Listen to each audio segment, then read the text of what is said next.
Hey, what's going on? This is Rob from Panther. Today we are going to check it out, the new Gaussian Blur beta in Photoshop 2023 beta.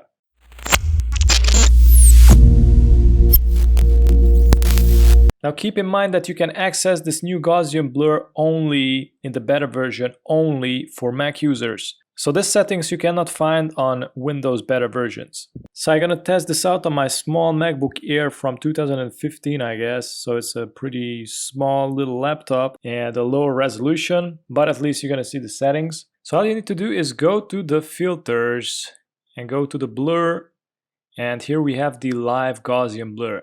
Now this new live Gaussian blur doesn't work on a smart object. It only works on a regular layer, I think because it's beta. And check this out. So we got multiple options going on here. Here with this, you can see the blur amount. You can pull it down. It's gonna add less blur. You're gonna go somewhere around with 40. And there's like also the phase opacity. So this is basically gonna make the blur more transparent. And here we got the output, new layer, or current layer. Now you can set this up if you want to apply this effect on the background layer, because we only have one layer, to apply it on that, or you can make, or it's gonna make like a new layer, like a separate layer. And look at this, we got like a brush, we got a plus and we got the minus. With the minus, we're gonna remove the blur. Also, you can see up here, we can change the brush size. The opacity is on 50, and I'm gonna start removing some of the parts.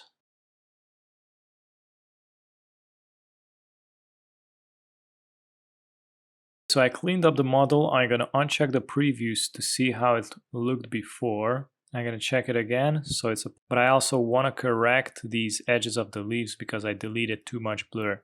So I'm gonna click on the plus. I'm gonna decrease the brush size a little more. And now I'm gonna add the blur back at the edges of the leaves.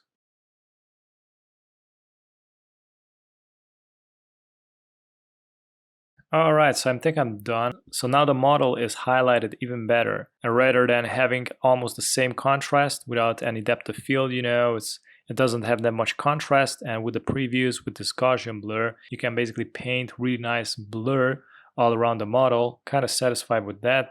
And as you can see, it creates a new layer. And this was it. Thanks for watching. And if you are new on the channel, don't forget to subscribe and hit the notification bell so you get notified with daily updates. And also check out the rest of the videos at the end. Have a good one. Bye-bye.